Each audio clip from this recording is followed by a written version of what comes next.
Hello everyone, টক ফলের তরকারিটা short video দেওয়ার পরে আপনারা অনেকেই ফুল রেসিপি দেখতে চেয়েছেন, তাই আজ ফুল রেসিপি নিয়ে হাজির হলাম।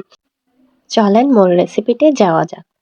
প্রথমে এই টক ফলগুলোকে এইভাবে কেটে ভিতরে বীজটা ফেলে দিতে হবে। তারপর যে কোনো শুটকি নিয়ে গরম পানিতে খুব ভালোভাবে পরিষ্কার করে নিতে হবে।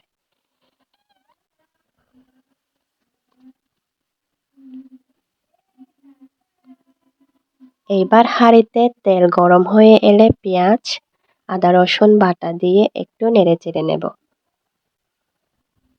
এরপর পরিমাণ মতো হলুদ গুঁড়া, জিরা ধনিয়া মরিচের গুঁড়া আর পরিমাণ মতো লবণ দিয়ে কষিয়ে নিতে হবে।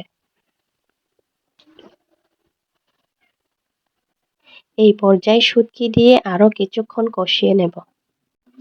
1 থেকে 2 মিনিট কষানোর পর পরিষ্কার করে রাখা টকফলগুলো দিয়ে খুব ভালোভাবে মিক্স করে নেব। এখান থেকে আপনার পানি বের হবে, এক্সট্রা পানি করলেও আপনার খুব অল্প করে পানি অ্যাড করতে হবে।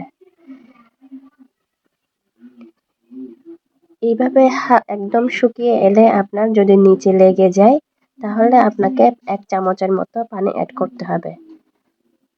এই যে আমি খুব সামান্য পরিমাণে পানি অ্যাড করে নিয়েছি।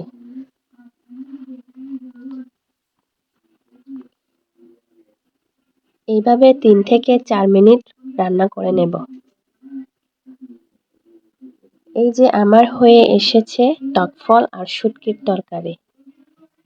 গরম গরম ভাতের সাথে আপনারা ট্রাই করতে পারেন। Thank you.